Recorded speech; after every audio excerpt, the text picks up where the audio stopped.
What about the two either side of that, Bournemouth and Everton? Do you think that within the three remaining games, those two plus United, they've shown already they have the stomach to go through with a 100% record? Yeah, they've got look, the Old Trafford one. You said it during the game. You never know what's going to happen at Old Trafford, and Old Trafford can be a graveyard for teams. Arsenal,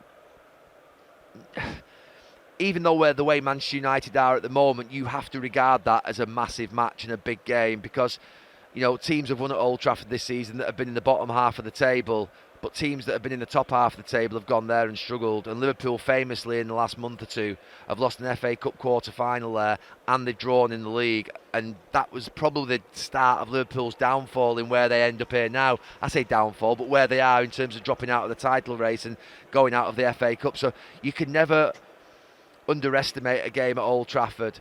But I said before, if you look at a collection of matches, it can seem overwhelming. But if you look at each individual match, the form that Arsenal have been in and the defensive stability they've had, they've conceded 2 goals today, I think, in the best possible way to concede 2 goals. They've not been pulled apart. It's not a structural deficiency. It's not repeated, if you like, team errors of, space in midfield or a certain position. It's an error by a goalkeeper, and Declan Rice has just had a little bit of a moment there by basically not seeing what's coming in and around him, being a bit rash. So I think you can explain those 2 goals away that they've conceded today.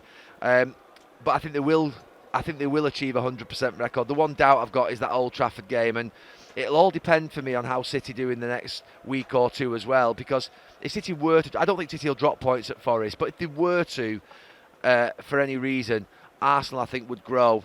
It's a far better Arsenal team than last season. It's a far better Arsenal team. It's a far bigger mentality. It's a stronger mentality. People will point towards Saliba, and I can as well, and you will. But it's more than that. It's more than that, honestly. There's a focus and discipline and attention to detail out there on the pitch in their defensive work. And 6 clean sheets on the bounce away from home is a hell of an achievement in any season. So, yeah, they had maybe a bit of a wobble, the Villa game, obviously Champions League. But that can happen. They've got back on the bike and they're demonstrating that they've moved forward as a club, they've moved forward as a coaching team, they've moved forward as a group of players, and we're in nowhere near the same position as last season.